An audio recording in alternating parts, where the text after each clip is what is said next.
Some war films aim to honor history. These aim to punch you in the gut. They're the kind of movies that spark protests, bans, and government outrage before the first ticket is sold. Some were accused of rewriting history, others of showing it far too truthfully. A few even changed laws and foreign policy. So what happens when cinema stops playing diplomat and starts swinging like a street brawler?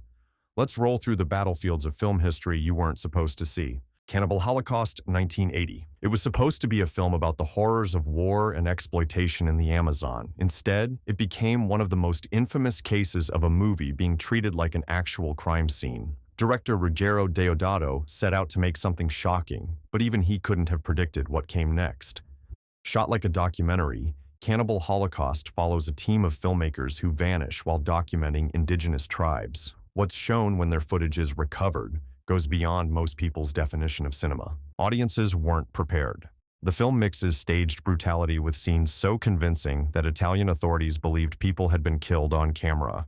Within days of its release, Deodato was arrested on suspicion of murder. He had to haul his actors into court just to prove they were still alive. That publicity only made the legend bigger. The movie was banned in over 50 countries, sometimes for decades. The outrage didn't just come from the graphic violence. Critics and activists accused the film of exploiting indigenous people, using shock value to mask thin storytelling. Others argued it was a savage commentary on the exploitation committed by Westerners in developing regions, likening it to a cinematic boomerang, a violent return on colonial greed. In some countries, owning a copy was enough to get you in legal trouble. Yet despite its notoriety, or maybe because of it, the film kept resurfacing in underground circles.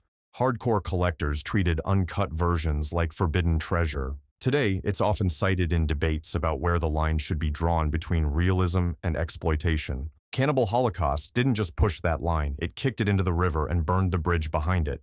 For some, it's a bold critique of human cruelty. For others, it's proof that just because you can film something doesn't mean you should. Either way, it's impossible to talk about controversial war cinema without it. The Battle of Algiers, 1966. When a black and white political drama can still get banned decades after release, you know it hit a nerve. Gillo Pontecorvo's The Battle of Algiers wasn't just a war film, it was a blueprint for revolution. Shot in a style so realistic it was mistaken for actual news footage, it depicts the Algerian fight for independence from France in the 1950s. No Hollywood gloss, no heroic speeches, just a raw, street-level view of urban warfare. The film's unflinching look at guerrilla tactics and French counterinsurgency made both sides uncomfortable. In France, the government banned it outright for years, fearing it would stir up unrest. Military officials accused it of glorifying terrorism. In some screenings outside France, audience members tried to physically disrupt the projector, calling it dangerous propaganda. And yet the danger wasn't only in what it showed, it was in how real it felt. Pontecorvo used non-professional actors, many of whom had lived through the events. The result was so authentic that in 2003, the Pentagon held a private screening for officers to study urban insurgency tactics. Imagine that.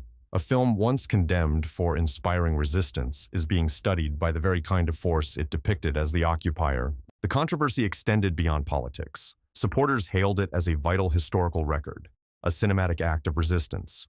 Detractors warned it blurred the line between documenting history and encouraging bloodshed.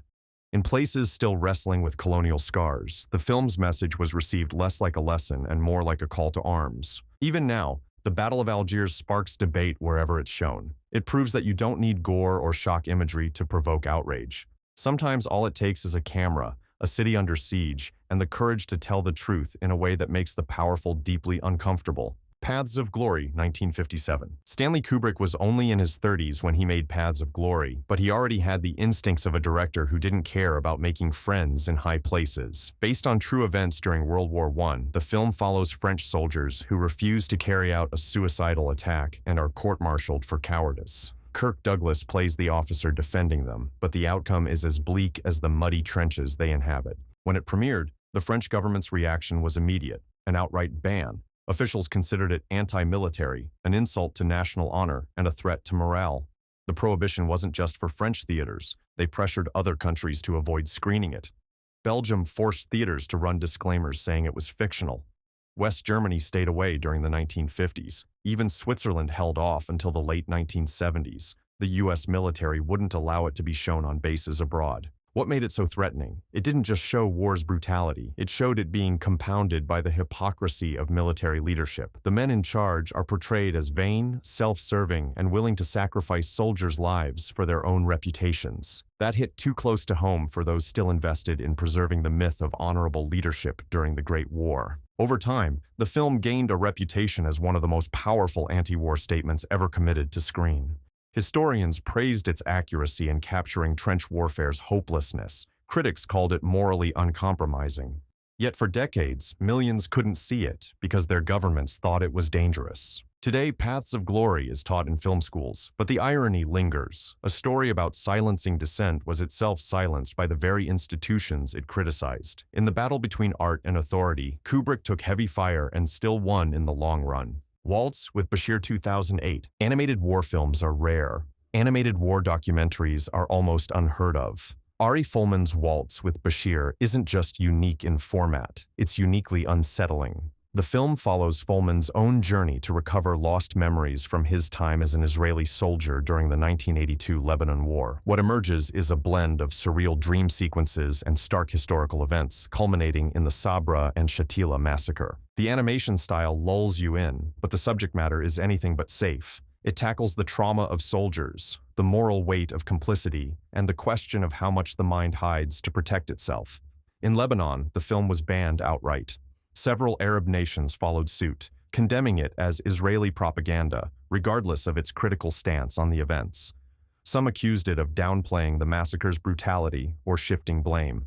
Others said it was too honest about Israel's role, making it a political powder keg on both sides. Internationally, the reception was split. Many critics hailed it as a groundbreaking fusion of art and journalism, a way to tell a war story that penetrated deeper than traditional documentaries. Detractors argued the animation risked aestheticizing horror, making atrocities too beautiful to fully condemn. That tension between art and atrocity is what keeps the film lodged in cultural memory. When it screened in Israel, debates erupted about whether the country was ready to confront such a self-critical narrative.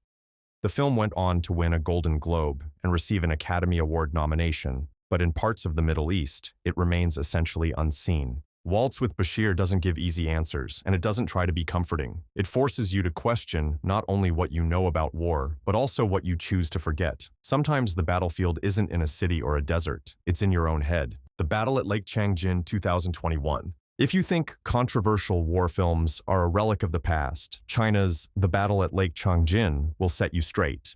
Released in 2021, it's one of the most expensive Chinese films ever made, depicting the Battle of Chosin Reservoir during the Korean War from the perspective of Chinese troops.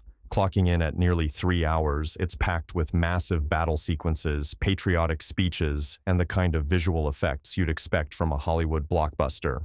The controversy? Critics say it's less a war movie and more a state-sponsored recruitment ad. The Chinese government heavily funded and promoted the film, timing its release with the country's National Day celebrations. In China, it was a runaway success, grossing over $900 million and breaking box office records. But outside its borders, reactions were mixed at best. In South Korea, many saw it as historical revisionism, accusing it of distorting events to fit a nationalist narrative. In Malaysia, it was banned altogether, reportedly for political sensitivities. Western critics were divided. Some praised the production scale, while others dismissed it as cinematic propaganda. The film's defenders argue that every country makes patriotic war movies, and that the Battle at Lake Changjin is no different from American or Russian equivalents. But its detractors point out that this isn't just patriotic storytelling, it's a carefully curated vision of history designed to strengthen national unity and political loyalty. The debate around it goes beyond cinema. It's about who controls the narrative of history and how film can be wielded as a soft power weapon. Whether you see it as an epic war story or a piece of ideological theater probably depends on where you're watching it and which flag is flying outside your theater.